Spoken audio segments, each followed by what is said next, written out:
Very much. David, Pamela, thank you very much for your hospitality and for that particularly warm and generous introduction.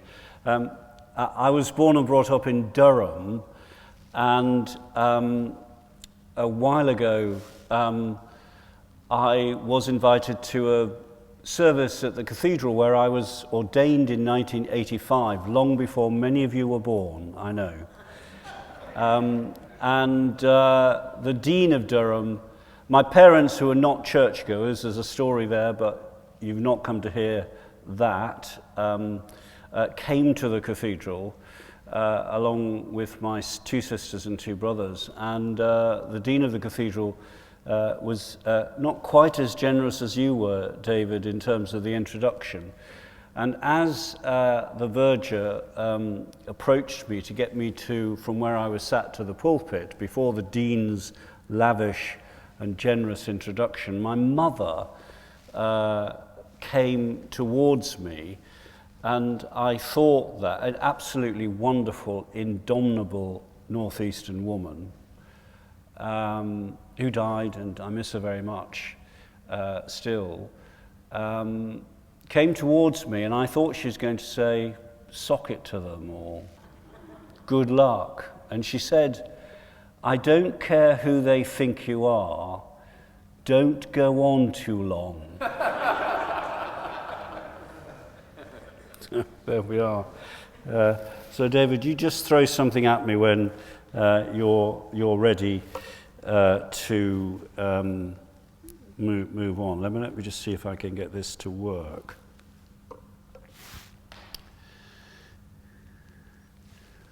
So if we were to do together an image association test or exercise, and I said to you, aging, and asked you to close your eyes and to think what image comes into your mind when you think and feel yourself into this word and descriptor and concept.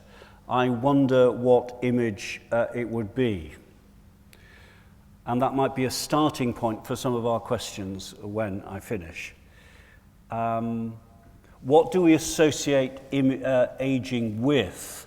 What does aging mean, both for ourselves and for the people that we know and love, the people we live amongst, and I suppose for you, women and men here, the people who you worship with? Now, one of the things I want to suggest in this presentation is that to many of our images and to many of our narratives of aging are negative and stereotyped and fearful. That we live in a society which is ageist, that we live in church communities where to describe a congregation as an aging congregation is not a compliment, is not a charism of the experience and wisdom that quite properly belong with some older people, though I have to say not all, just in case you think I'm on a trip of positivity about age. And it's against that backcloth that I want to explore some of the questions and issues in relation to our relationship to age, the stories we tell of older age, the realities of age and its burdens, but for us as Christian women and men, the reality of some of the blessings and gift of older people and age in our lives. Now, let me just, is this working? Oh, there we go. Yes, there you go.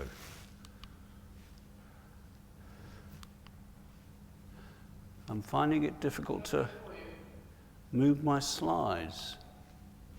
Am I in the wrong direction? There we go.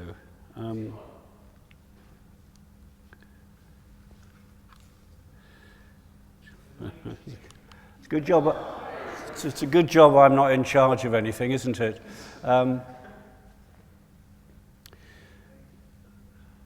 Look at that picture, and I wonder what you see. It is, of course, an older man, but what does that face represent? It represents a bit of anxiety, I think, for him as I see his eyes. It represents a bit of freedom for those of us who like our hair slightly short back and sides than that. But in the contours of his face, in the lines that shape and form his eyes and his cheeks and his nose, there is a lifetime of experience. There are a multiplicity of stories that he could tell us about what life has been, how he has, I suspect from time to time, made a bit of a mess of his life, what he's learned, what he hopes for, what he is afraid of. So one of the things that I think we religious people should be able to do is to offer a realistic picture of age and the process of growing older, which values the process, which listens to the wisdom of older people, and paints and defines a nature, an approach to age, which is both realistic, but which is also a word which I use very often, which I hope you'll sense the meaning of, generative. That in age there's always something yielding of itself, which we in society need to have if we are to live together well and if we are to understand the nature of human experience. But the difficulty is that old age isn't interesting until you get there. And I wonder, we haven't got enough time, and you've got to get to your beds and I've got to get to mine. But I wonder if we had more time, it would be absolutely fascinating to know at what stage of your lives you began to seriously think about this foreign country with an unknown language. When did you first think to yourself, I'm just getting a little bit older. This is what it looks like. This is what it feels like. This is what it might mean for me. So our relationship with age is important, and that if you take only one thing away, there's more than one thing, but if there's only one thing that you take away from this reflection this evening, is I think that we need to talk more and share more deeply the stories and narratives of our older age. I'm sorry to get morbid for one moment, but why is it that we have to wait for someone's funeral to find out what kind of life they lived? Can I just say, You're 3 decades away from it, so don't worry, I'm not thinking about anybody in the group. Now, I think one of the great commentators of modern life is Ian McEwan. I think his novels are superb in all kinds of different ways. But this is I think, a Christian task that I won't give you the background to the particular bit of writing here unless someone asks me a question at the end, but I think that these two capture what Ian McEwan tries to do in his novels and what I think part of Christian discipleship is really all about. Imagining what it is like to be someone other than yourself is the core of our humanity. It is the essence of compassion and the beginning of morality. Imagination is the basis of all sympathy, empathy, and compassion. Other people, whoever they are as alive as you are. Cruelty is a failure of our imagination.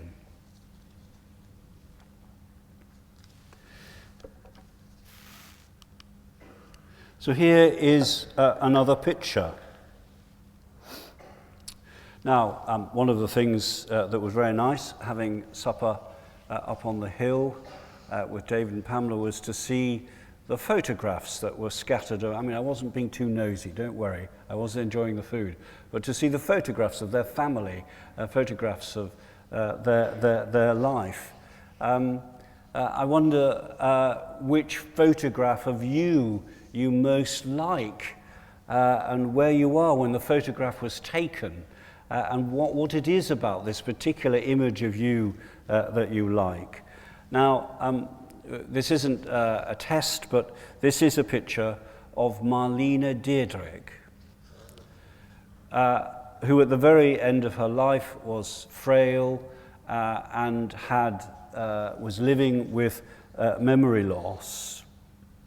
Now, I think if we were going to think about an image of Marlene Dietrich, we certainly would not imagine an image like that. But, and I know I'm not here to preach a sermon, but to say that in our belief that we are made in the image of God at every stage and moment of our lives, there is beauty and wonder and value and purpose in that particular stage and point of her life as there would be in other images. So, here is a question. Are older people our natural spiritual constituency? Now, here's where I get a bit teachy, and I want to just try and summarize what for me is about 15 years of reading and research in this area.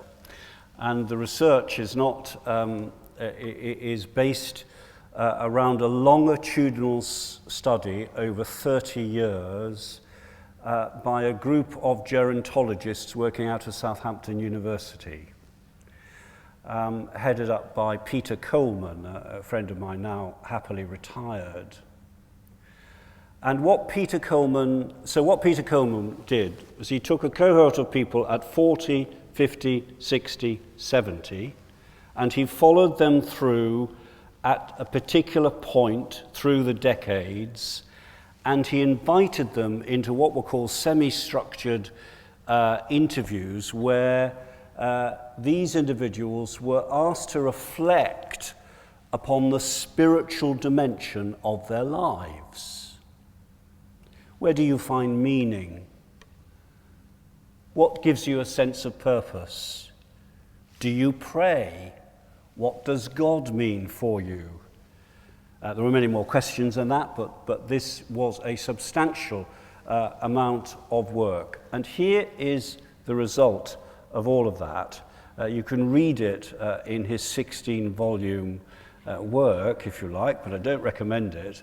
I'm going to give you the result of the work. What Peter and Mary Mills and his researchers found is that the older people are and become, the more spiritual and religious they are.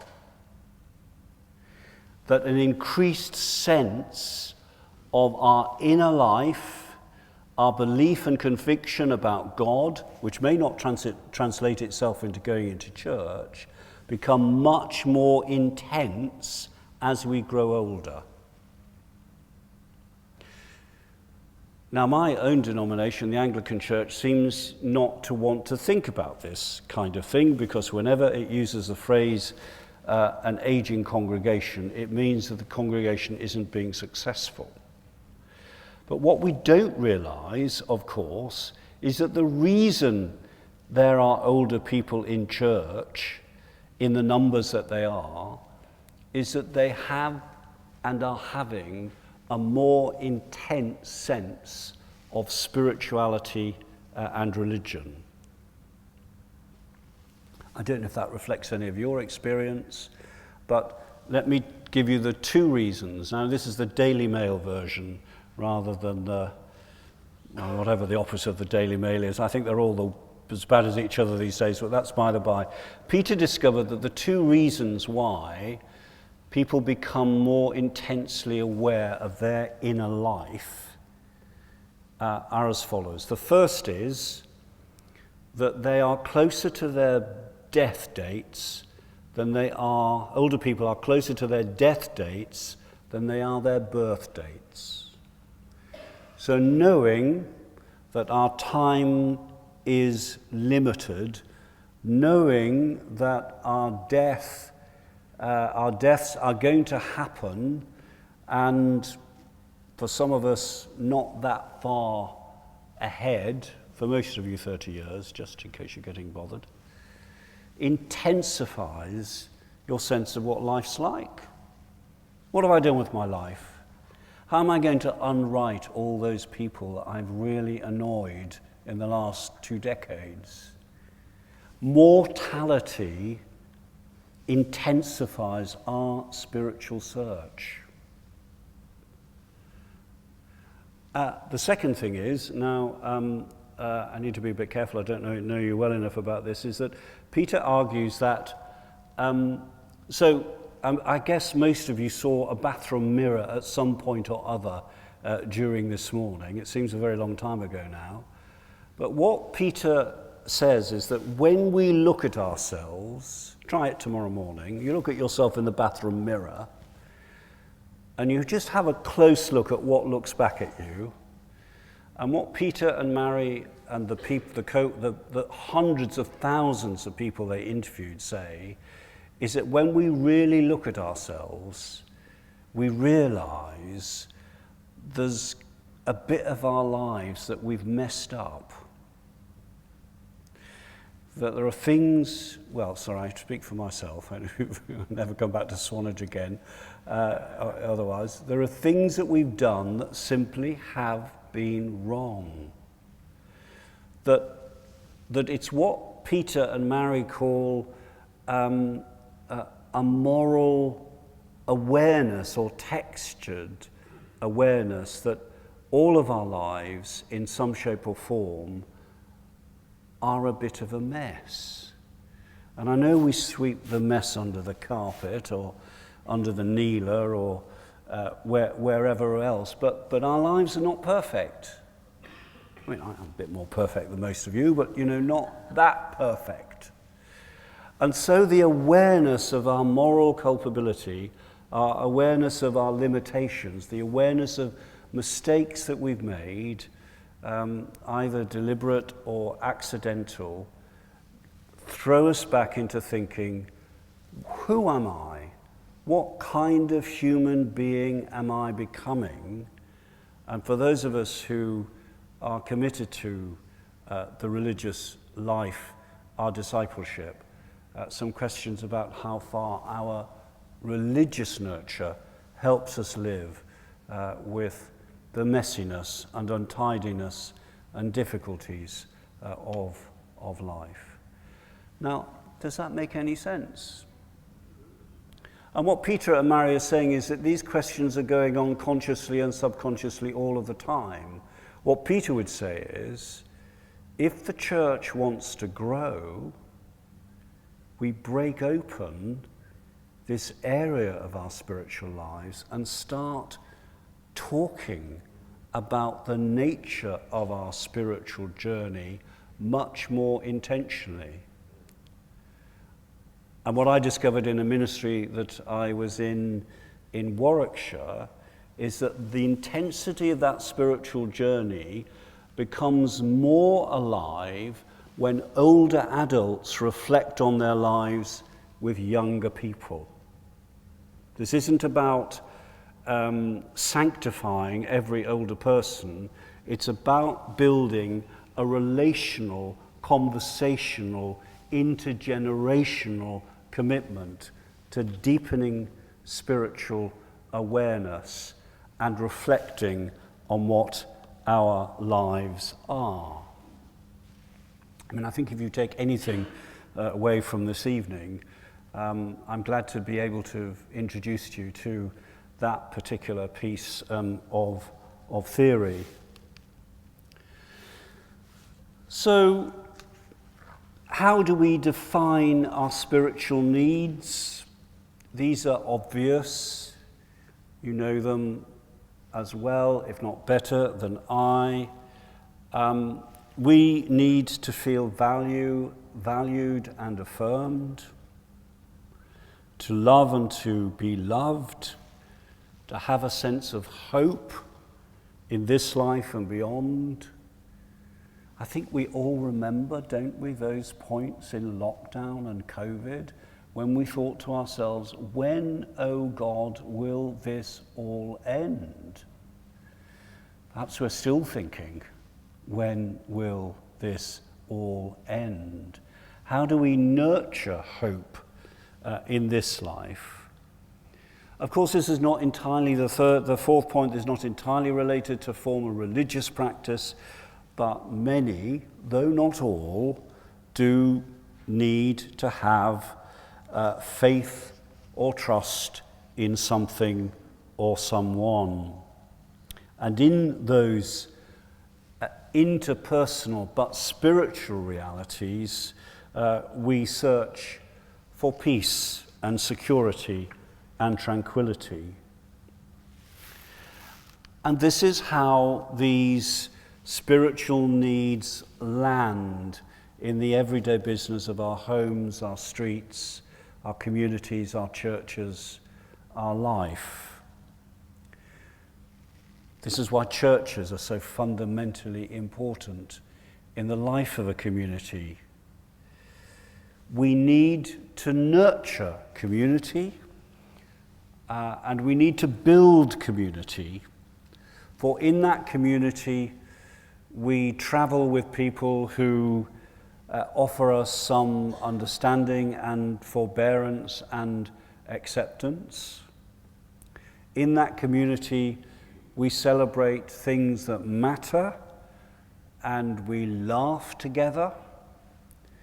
In that community, we are known by name, and there are some who we love and trust who know something of our story, some things of our achievements, some things that we carry which continue to give us pain or hardship. That in all of that, as we proclaim the belovedness of God, we are called into accepting whatever looks back at us in the bathroom mirror, in self and in neighbour. We might come on to the last one, but that in a church that is anxious about its survival and is mildly on a sugar rush of hyperactivity for survival, I think we do need to recover a relationality, a steadiness and a pace where we can be bothered about simply being together rather than doing.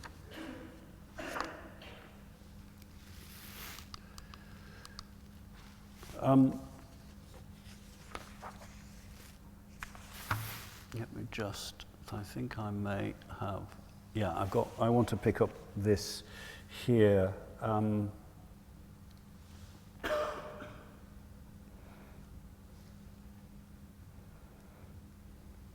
I hope in Swanage, sorry, I need a new set of teeth for them.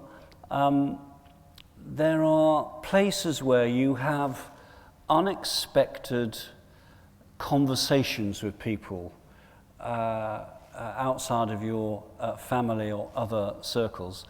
What came to be known for me in Salisbury in lockdown as bench conversations, all socially distanced, of course.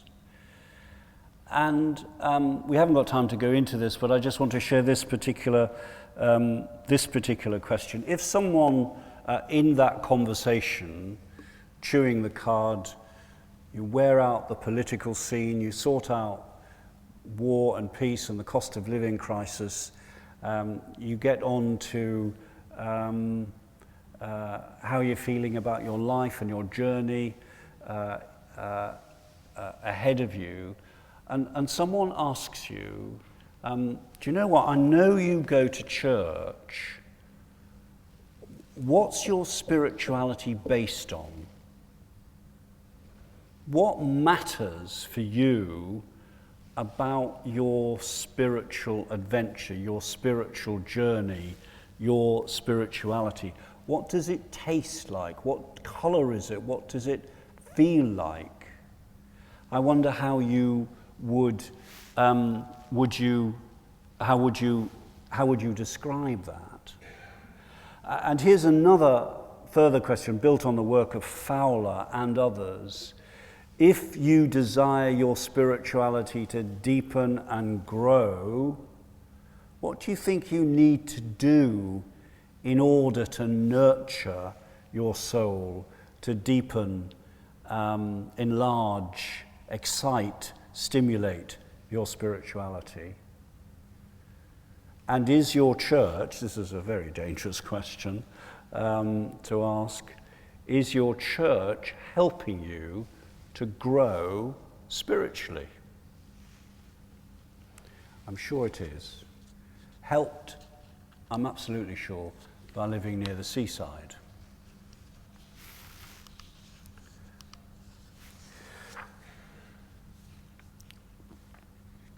I'm not going to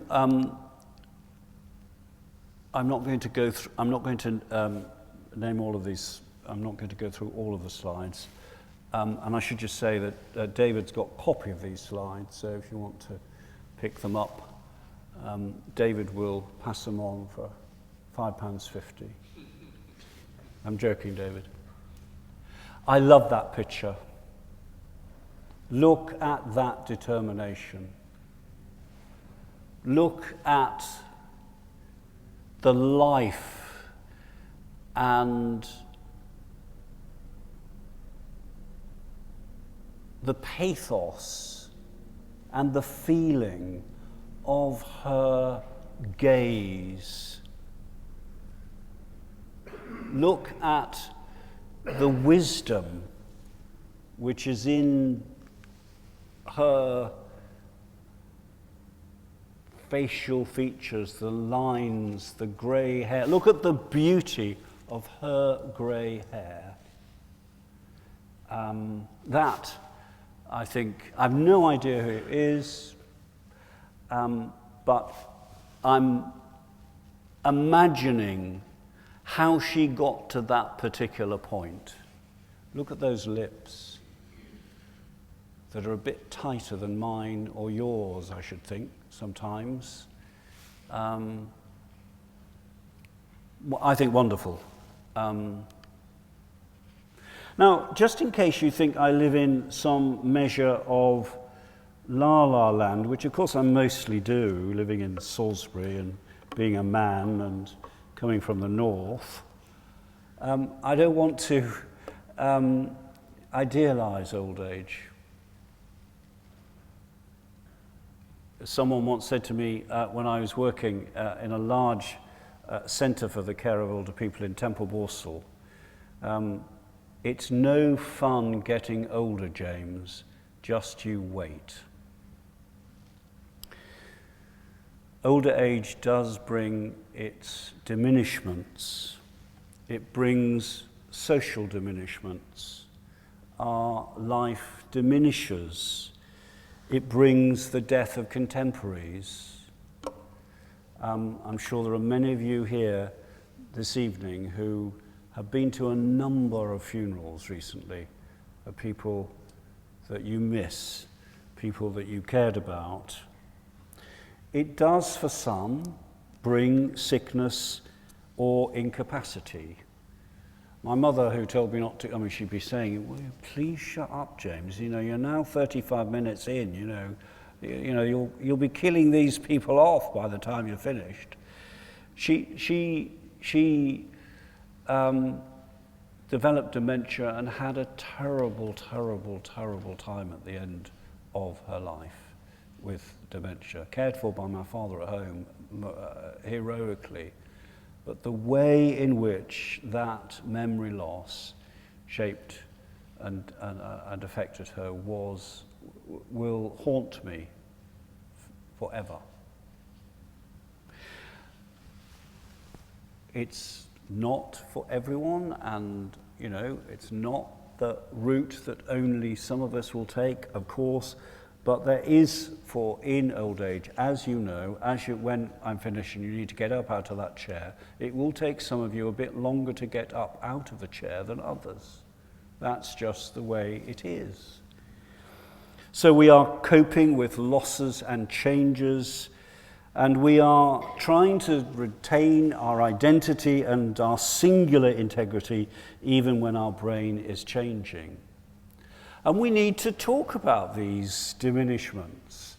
And if we can, have the odd giggle about aspects of these diminishments. I suffered one this afternoon. I got myself in the car. I thought, I've got a bit of time. I've never been to Corfe Castle. I've always wanted to visit it. I got into the car, looked at my mobile phone and put in the kind of sat-nav, got to Corfe Castle, raced up to the top of the castle, took me 2 minutes. Got back and I thought, well, I better get to the Williamses. Of course, I hadn't put in the papers the Williamses postal address. So I thought, well, I need to find David Williams somewhere in Swanage, Anyway, mercifully, the good Lord intervened. But, we do have our moments of forgetfulness. But in this, there are opportunities. There are opportunities to wait and to listen. There are opportunities to reflect on what it means to be human and to share that wisdom with those we care about. There are opportunities to be curious, to say, well, where might I be if I had done this rather than that? Above all, as many of our wonderful spiritual writers reflect, there is the opportunity to live for the present moment, and in that present moment, make the best choices we can. But in this, sorry there's too much information on this slide, I'm just going to pick out one element in all of this. There is unfinished business for all of us. And I think from my 30 years of experience of working in this area, for 10 years, 11 years in Warwickshire before I moved into Windsor, then Salisbury, I think the biggest question for many older adults who I had the privilege to journey alongside was dealing with forgiveness. And rather ironic that we Christians, given the shape of the story of our Lord Jesus Christ, find it difficult to move from that clenched fist, just to let something go. Your experience may vary, and I'd like to hear about it. So what does the gift of old age mean for you? Well, it's a time, is it not, when things come together? We actually get to be a bit more relaxed about ourselves. We don't mind buying shoes that don't kill us because we don't have to bend down trying to fasten the laces. For those of us for whom the spiritual discipline of worship is important, we know that despite all, we do know that God loves us and accepts us and forgives us. But we have to bring our nostalgia under control. I'm sure not one of you is afflicted by this. I'm beginning to get afflicted by it. But we do need just to be a bit careful. Oh, I remember when. I'm sure none of you have used that phrase in the past week. But in that, to ask ourselves how we discover a new freedom. And of course we discover a new freedom through our nephews and nieces, our neighbours, the children in church, our grandchildren. There are freedoms in this old age. I want to offer, this I think is the best piece of Roman Catholic spiritual research about what, I don't like the word tasks because it feels like we're going off to Budgeon's to do our shopping list for the week's food. But Peter van Bremen articulates these 5 tasks, and I'd be really interested in the questions about whether they resonate for any of you. But one of the tasks that we're, for Bremen, called into is to just get used to silence and to practice silence. That we need to see how and what happens when we are a bit less busy and a bit more attentive to those around us and those close to us. I was asked recently in a very confrontative way by one of my students. You would be surprised, Peter, that people still talk to the principal like this at Sarum College. The student said, "I wish you'd stop banging on about practical theology. What is practical theology?" And I thought, no, don't just, despite the raise in volume, it's a perfectly valid question. And what I was able to say, without grinding what teeth I've got left, was practical theology is about paying attention. Now, what would our church communities, what would our lives look like if we stopped and paid more attention? Well, we need to sort out the various, what Van Bremen, and I'm not going to go here too far because I'll offend almost everybody in the group if I give you examples, what he calls unholy or even holy compulsions. Is there nothing worse than that dear friend who believes that he or she is closer to God than God himself? Have you met any people like that? I'm sure not. Not in Dorset, anyway. Plenty in Wiltshire, but not in Dorset. As indicated from a previous slide, this inner journey, in terms of the tasks of growing older, is about acceptance, forgiveness, and preparation for death. And in all of that, we need to deal with the odd, loose-endedness of memories. Now, there's some fascinating stuff here about prayer. but I'm not going to go in it because I'm just over 40 minutes, which is very, very bad. I will stop there and say thank you for listening. It's time for questions. It's what you really come for. But thank you, as far as I can tell, and this is a miracle, no one has fallen asleep, for which I praise the Lord. Thank you very much indeed. David, over to you.